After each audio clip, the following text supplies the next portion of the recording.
Hey everyone, one perception about canine fulfillment that I kind of want to shatter is the idea that canine fulfillment and enrichment are the same thing.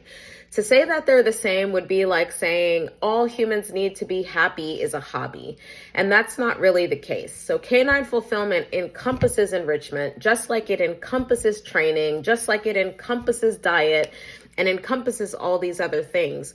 But canine fulfillment and enrichment are not equal. I'm not gonna lie, canine fulfillment is very deep, and it's why I had to develop a course around it, because you can't just explain canine fulfillment in a single video. It would be like asking someone or asking 10 people, what does it require for humans to be fulfilled in life?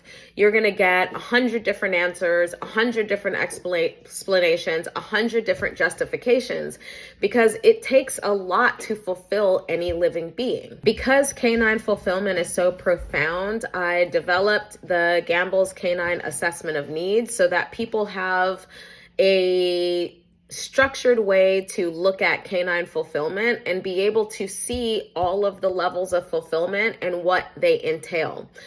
Each of these levels is so profound that, for example, I had to make another set of criteria just for the physiological needs alone. I know it sounds complicated, but looking at what any being needs to be fulfilled is complicated because it's profound.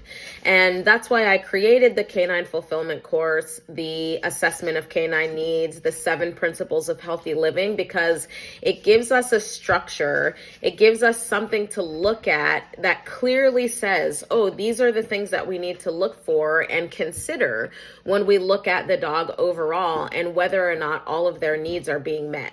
Understanding the depth of canine fulfillment is becoming increasingly important because as the world continues to modernize, we begin to shift the inputs into dogs that create instability and dysregulation within their bodies, their nervous systems, their minds, their spirits.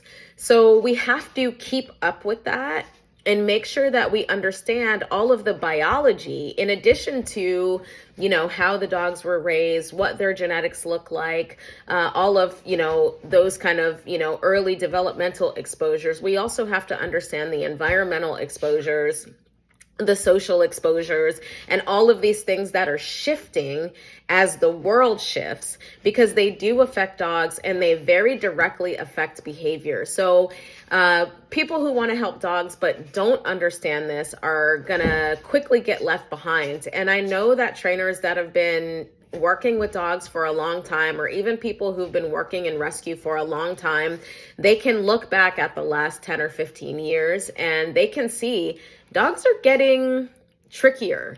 The cases are getting trickier. They're requiring more to help than they used to.